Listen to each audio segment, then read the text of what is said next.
Bonjour à tous, bienvenue dans votre émission 6 minutes chrono, le rendez-vous quotidien de la rédaction de Lyon Capitale. Aujourd'hui, on va parler de l'actualité de la santé des seniors. Dans la métropole de Lyon, le mois d'octobre est très chargé. Pour en parler, nous recevons Pascal Blanchard, qui est vice-président à la métropole de Lyon, en charge des personnes âgées, du handicap et de la santé. Bonjour Pascal Blanchard. Bonjour et merci de m'accueillir pour me donner la possibilité d'évoquer tous ces événements. Merci d'être connecté avec nous. On va rentrer dans le vif du sujet. Voilà, du 3 au 9 octobre se déroule la semaine nationale des personnes âgées, qui est aussi appelée la semaine bleue, pour faire court. Quel est l'objectif de cet événement et pour qui est concerné, qui peut venir à cet événement? Alors, évidemment, vous l'avez remarqué si vous avez pu compulser rapidement le programme de la Semaine Bleue, qui est extrêmement dense, très riche, qui propose de nombreuses rencontres, expositions, événements, etc. Bien entendu, ça s'adresse en priorité à nos concitoyens dits personnes âgées, mais pas que. L'idée étant aussi d'inviter les autres personnes qui ne sont pas encore concernées par la vieillesse, puisque un jour ou l'autre, on le saura tous.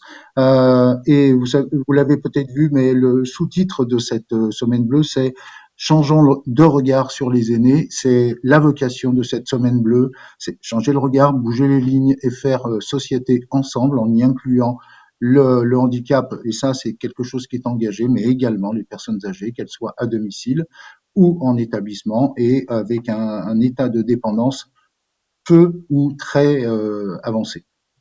Alors, vous l'avez dit, voilà, il y a un effort de sensibilisation, mais aussi beaucoup de rencontres, d'événements, d'ateliers très concrets, en fait, pour apporter des solutions à nos aînés.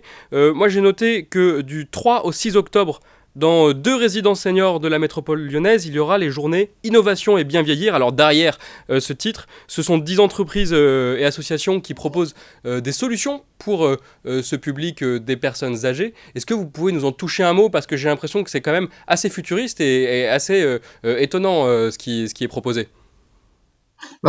Futuriste, je ne sais pas, visionnaire, je ne sais pas non plus, mais l'idée étant de considérer que les personnes âgées, malgré le fait qu'elles soient des anciennes générations, ont tout à fait la capacité à appréhender aussi ce qui fait notre société moderne, tant sur les outils, mais également sur les dispositifs qui sont mis en place à leur disposition, à leur intention.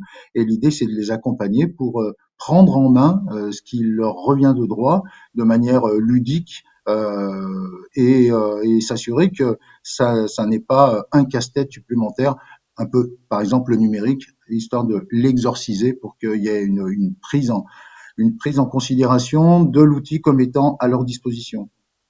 Voilà, moi j'ai un petit peu creusé derrière. Voilà, il y a des jeux, il y a aussi une intelligence artificielle au service de la nutrition des personnes âgées, des jeux vidéo inclusifs. C'est très intéressant finalement tous ces outils du numérique effectivement mis au service des seniors. J'aimerais qu'on passe à une autre séquence de cette émission pour parler de la journée nationale des aidants. C'est quelque chose qui concerne beaucoup de personnes. C'est peut-être bien plus vaste que ce qu'on dit de prime abord. Cette journée, ça se passe le 6 octobre. Est-ce que vous pouvez nous dire où est-ce que ça se passera et qu'est-ce qui se passera ce jour-là? Alors, grande rencontre dans les locaux de la métropole de Lyon, à l'initiative des services PAPH, en collaboration avec Métropole Aidante. Oui, journée nationale des aidants. Les aidants, plus que jamais, doivent être mis en lumière, bien entendu pour reconnaître leur existence, mais aussi pour leur apporter le plus grand nombre d'outils et qu'ils soient à la fois identifiés, mais qu'ils puissent identifier toutes celles et ceux qui peuvent les accompagner dans ce tissu d'une immense richesse qui est celui de la métropole, tissu associatif et les instances.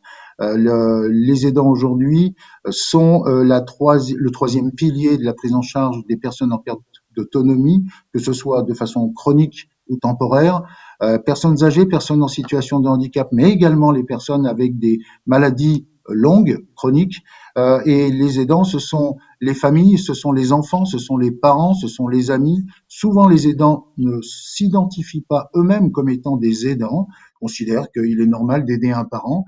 C'est probablement normal, mais la considération de notre société à leur égard me paraît fondamentale et l'aide à leur apporter également. Donc, cette journée nationale des aidants va permettre de mettre en contact, en lien, la totalité des personnes qui viendront à la métropole et puis continuer à engager ces politiques que l'on porte. Je rappelle simplement pour vos auditeurs que la métropole de Lyon possède à la chance d'avoir sur son territoire métropole aidante. C'est la seule association en France qui est engagée de cette manière-là et évidemment la métropole la soutient au quotidien.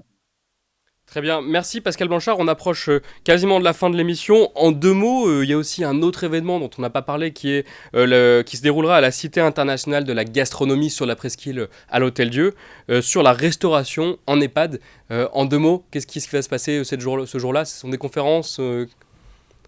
Conférences, ateliers, des prestataires qui vont apporter là aussi une nouvelle façon de préparer les repas de nos concitoyens âgés en EHPAD et en mettant au cœur de nos discussions et réflexions le plaisir, parce que je suis convaincu que le plaisir est thérapeutique et quand on est dans un EHPAD, quoi de plus important que le moment du repas dès lors qu'il est pris dans des conditions optimisées.